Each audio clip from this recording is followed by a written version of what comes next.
Ellen, in your latest book, you talk about the skills that children need to succeed. What are those skills? All of the skills that are important are based on what's called executive functions of the brain, and that's a mouthful, but what it means is that these are skills that take place in the prefrontal cortex of the brain, and that part of the brain pulls together our social, our emotional, and our cognitive, and our physical capacities in pursuit of goals.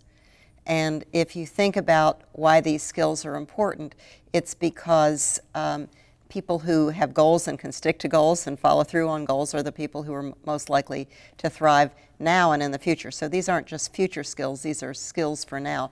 So they're things like focus and self-control, being able to pay attention in a world that's full of distraction and not go on automatic, but do what you have to do to achieve a goal. It's perspective taking, and perspective taking means that you understand how someone else might experience the world, might think, might feel, which is important in a very diverse world. I think is a critical skill in business, is a critical skill in a global economy, in a global world.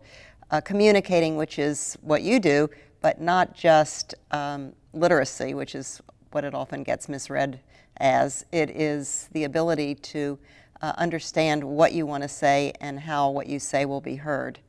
Then there's making connections, which is understanding the stand for relationships, the symbolic connections between things, how things go together, what categories go together, but making unusual connections, which is also the basis of creativity, very much needed in our world today.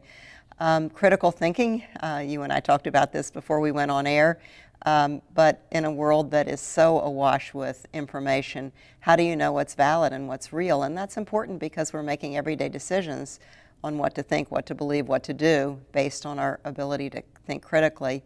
Finally, taking on challenges. Taking on challenges means more than coping with the tough things that happen to you. It means really trying that next hard thing, sort of figuratively getting back on the bike after you fall off and trying something that's harder. And then finally, being a self-directed, engaged learning, which we need in a world, again, where knowledge is constantly changing. So you can't know what you know when you finish school and use that forever. You have to continue to learn, and you have to be a self-directed, engaged learner. How early do children need to grasp these skills? They emerge on a developmental timetable in children. For example, the ability, self-control is something that you see in a baby when immediately after birth, when this baby can regulate him, her, or herself when the baby gets upset. So it's building on the skills that emerge. The interesting thing is that we think so much of parenting or teaching as giving content, providing content, that we've lost the focus on something that's equally needed, which is the how of learning. These skills are all about the how of learning, and they're everyday things that we can do to promote them that aren't expensive, that don't take much time, just doing things in a little bit of a different way. For example, the game Simon Says. We've played it throughout history. That is actually used as a measure of executive function skills because it involves paying attention, it involves remembering the rules, it involves thinking flexibly and not going on automatic. You have to remember whether someone says Simon Says before you touch your nose or not. So just simple things that teachers or families can do with young children, and then with older children, other things. And I think as our society ages, we're going to be paying a lot more attention to executive function skills. I do a lot of work in business, and they're very interested in these skills because they see new entrants to the workforce, or even current entrants in the workforce, not having these skills. So is this on parents? Is this on schools, All of us. education, or everyone? All of us. And how does that all work? Well, what we've done is go into communities, and we've taken the book that I wrote, Mind in the Making, my organization, Families and Work Institute, and turned it into training modules. And we train the community leaders whose lives intersect with children, including families, teachers, principals in schools, social workers, pediatricians, et cetera. And so that everyone is speaking a common language, and so that we can work together to make these happen. Then the community leaders go out, and often they co-train. That is, they you'll get a school where you have the parents and the teachers learning that together, which is a very different notion of family engagement. But what we've done is we've filmed the actual research. So it's like taking virtual field trips to the labs of the best scientists in this country and in other countries as well, and understanding how they know what they know about kids, and then figuring out what we do with it in relationship to my particular child or the children that we teach. How important is work-life balance for parents in making sure that their children are learning these necessary skills? Well, we call it work-life fit because balance implies a zero-sum game. Like if you give to work, you've taken away from your family, and that's true of time, but it's not true of energy. Work can enhance life, and your life outside of the job, and your life in your job can enhance.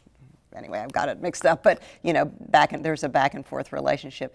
It is absolutely important, and I'm here in Oklahoma for two reasons, thanks to the Potts Foundation. I'm here to talk. I've been here talking to OK CEOs, which is CEOs who are so convinced that early education is where we have to start, and that if you don't build the foundation of the house well, it's a little hard to build the rest of the house on shaky ground. So start with young children and help them learn in the best possible ways. And then I'm here also to speak to business leaders with a SHRM event where through the Families and Work Institute, we give an award for organizations that have effective workplaces that include helping people have the work-life fit that they need. Yeah, if parents are burned out and exhausted by work, or if they don't have the time to be with their children without real jeopardy to their jobs, then they can't invest what they want to in their children.